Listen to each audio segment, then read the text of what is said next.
Donc il faut s'entraîner. Hein. Si on court pas une semaine, 2 semaines, on est gêné. Donc c'est une drogue, hein. Donc on peut pas.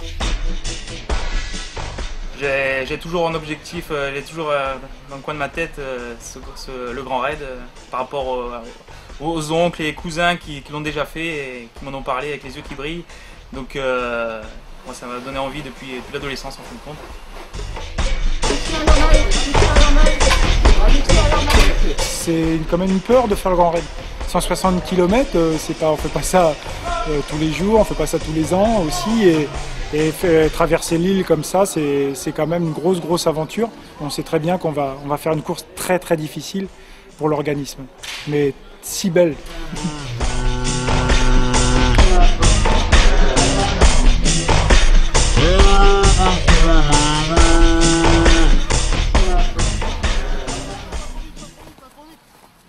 Bon alors ça c'est bon là.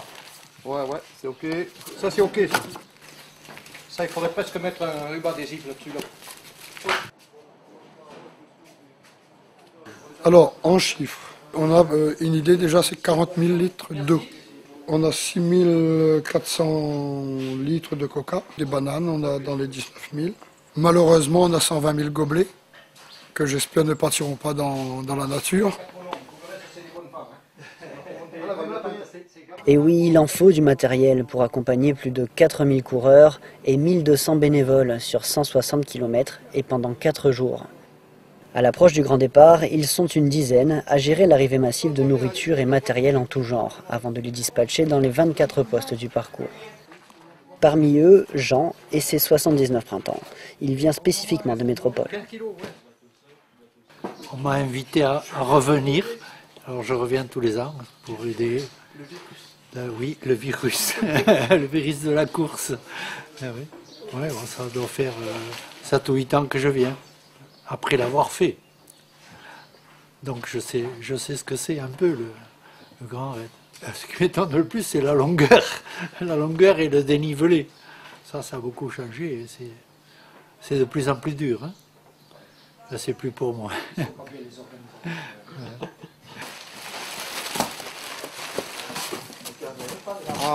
Sur le Grand Raid depuis 15 ans. Ouais. Moi je suis plus jeune. 13 ans de chef de poste à Marla. Mais tous les ans on vient ici donner un coup de main. Nous sommes des bénévoles tous, hein. Tous, hein, depuis le président jusqu'au... On est une association. Tous nous sommes bénévoles, comme les bénévoles de base d'ailleurs. Donc sans bénévoles on ne ferait pas, hein. C'est pas possible.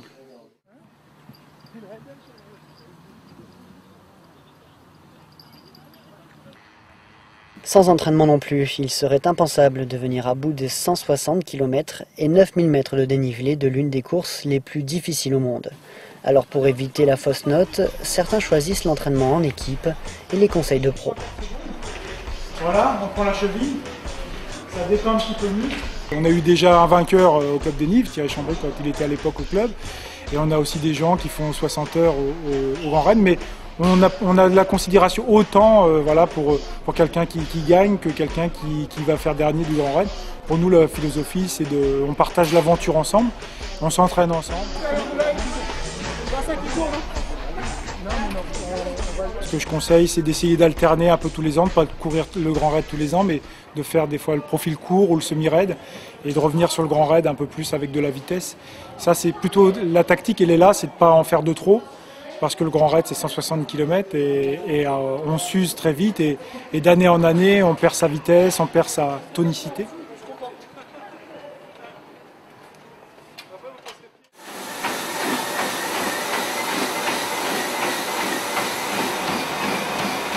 Dans la catégorie des entraînements atypiques, Claude Waraud fait assez fort. Engagé dans la Marine nationale, il a passé une bonne partie de sa préparation sur l'eau. Voici ma salle de sport, enfin, notre salle de sport à bord du Nivose, qu'on utilise à la mer pour se maintenir en forme. Et pour ma part, préparer le Grand Raid. Donc jusqu'au mois de juin, je me suis entraîné sur ce tapis de course. Que voici, avec la carte de la Réunion bien sûr pour garder à l'esprit l'objectif à atteindre, qui est la diagonale, qui approche bientôt d'ailleurs.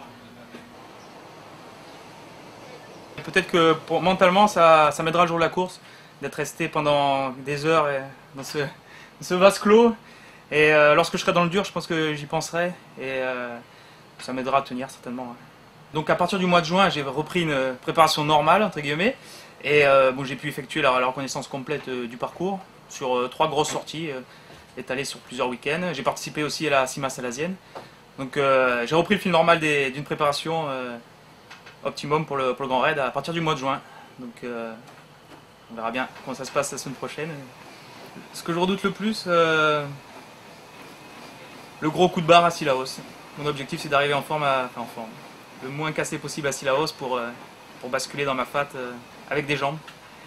C'est tout. Les conditions météo, tout ça, on fera avec. C'est vraiment le gros coup de fatigue à Cilaos qui me perturbe un peu, mais on fera avec. Claude Warraud espère passer sous la barre des 30 heures pour sa première participation. Sa tactique sera sûrement bien différente de celle de Jean-Yves Zitt. Après 8 participations, à chaque fois parmi les premiers, cette année, l'objectif est de gagner. Si on veut gagner un grand raid, il faut s'entraîner. Il faut s'entraîner très dur, mais dur, et il faut aller au-delà des plus de 17 ans en montagne. Et puis à partir de là, quand tu commences à taper 18 ans, et c'est là que le grand raid, je veux dire, c'est là que ça commence un grand raid. Hein. Pour moi, c'est une passion, j'aime c'est la course à pied, j'aime ça, et puis c'est le sport.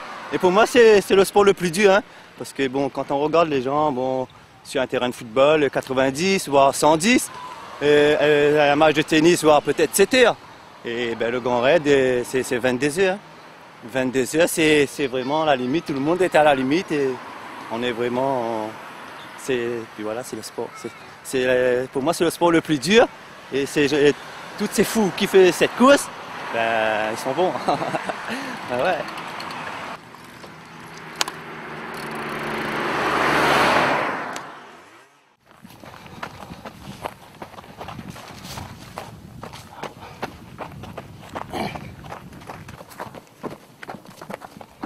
Jackie Murat, lui, est une des légendes du Grand Raid. L'un des premiers fous à s'être lancé dans cette diagonale, c'était en 89. Après avoir participé à pratiquement toutes les éditions, souvent aux premières places, l'homme de 56 ans aborde maintenant la course bien différemment. Avec l'âge, t'es tellement fait, on devient un peu paresseux, quoi. Donc, on fait une petite heure d'entraînement, c'est pas suffisant, je veux dire 1 heure. 1h10, parfois 1h15, pour trop tenir. Mais donc je fais plus beaucoup de bosses, tout ça. Maintenant qu'on arrive, on est essoufflé, on grimpe. Hein. C'est pour ça quelques grands raids que je fais, ben, je perds un peu, ben, c'est dans les bosses, hein, j'arrive plus à marcher en montant rapide. J'ai les crampes, tout ça, donc ça fait... ben, donc je suis en retrait, voilà, mais on fait avec. Hein, on voit un peu comment... Dans un sens, c'est bien, on voit comment... comme je n'avais pas trop l'habitude de souffrir. Donc on voit un athlète... comme un athlète souffre, hein, avec les crampes, la fatigue, la nausée, le chaud, un peu tous les... Bon, monsieur l'heure, bon, fatigue un petit peu quand on est comme ça, ça démoralise un peu, mais après ça reprend le dessus, quoi, je veux dire. Voilà. Ben, il faut tout connaître hein, dans le sport, il faut tout connaître.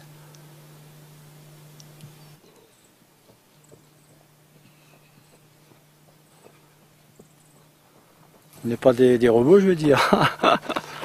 On ne peut pas changer de pièce, hein, donc il faut essayer avant tout le plaisir, hein, se faire plaisir. Après le reste c'est autre chose. Hein, maintenant, je cours, je me fais plaisir, j'ai pas de stress. L'occasion de bien regarder encore, malgré que je connais le paysage, je revérifie. Puis je cause avec tout le monde, accompagne. Voilà.